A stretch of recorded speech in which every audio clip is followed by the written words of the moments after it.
Honorable, good afternoon. Afternoon. Honorable, you are one of the MPs who were yesterday or day before yesterday sacked by UDP for your overt support for President Barrow. And now here you are today, going accompanying the president on this nationwide tour. What do you have to say? Thank you very much. Before going further, I would like to have a point of correction there. It's not about supporting President Barrow. It's about, as a leader, there's three things that build leadership. That is integrity, capacity, and strength. Yes. And the fourth to that is principles.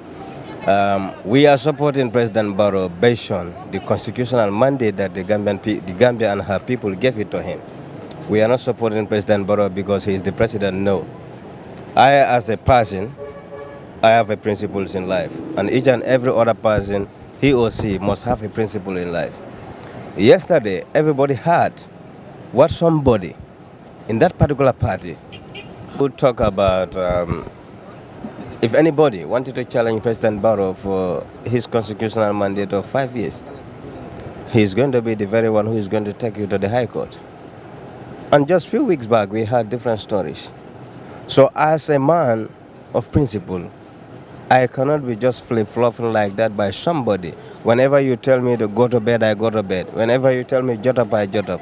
I must have principle, and I must go with that principle in line with the Constitution and in line with my consent.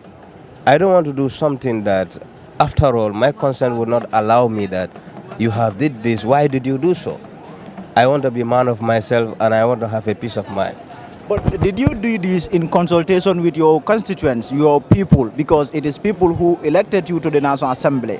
And mostly these are members of the UDP supporters who voted for you to serve them on the National Assembly.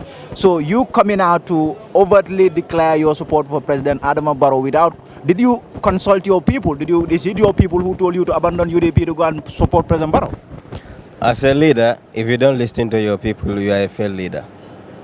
Whatever I do or whatever I'm about to do, the first thing that I do is to consult the peace-loving people of Lower Badibu. And that's what I believe. I have a mentor in politics, and I do read his books, and I know what is his direction in life. You understand? So that is why I tell you, whatever I do, before I do it or before I am about to take action, I must consult my people. And I consult my people, and I know that 100% the people of Lower Badibu are behind me, whatever I am doing, because they know the man that they elect.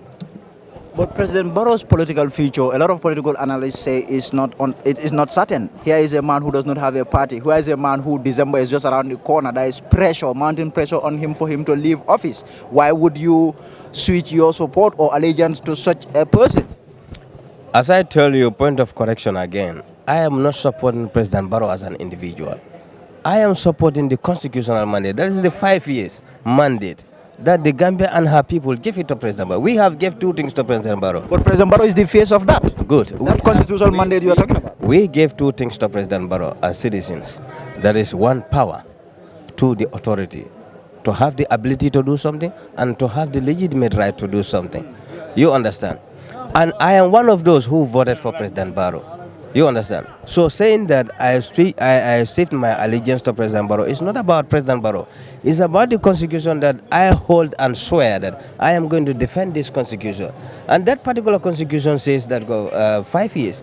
So if people, for us, as individuals or as leaders, let me call it that way, if I say today, maybe Fadu Network is this and that, and Fadu, other media houses also attack me, I say, no, I am saying this as an individual, as MP of Lower Badibu, but I'm not saying this on behalf of the people of Lower Badibu. You as an individual, how are you going to judge me? I will pose that question to you too. How are you going to judge me? Okay. Well, let me ask you this then. What does the future look like for you? The future is very bright. The future is very bright. As you can see today, let me tell you, the Gambia and her people will not vote for anybody who is not consistent, who did not have a direction to go, and who is not focused. Are you talking about Lawyer Dabo here? I'm not talking about Lawyer Dabo. I'm talking about all the leaders, including Adam Barrow. And my advice to Adam Barrow as the leader of the Gambia is that the Gambia and her people will not vote for anybody. One, if you don't respect the human right. 2, if you don't respect people as individuals, as group, or as nation. And 3, you have to change their life. And changing their life, you have to do something that in future people can count that this is what he has done here during his tenure in office. This is very important for as a leader.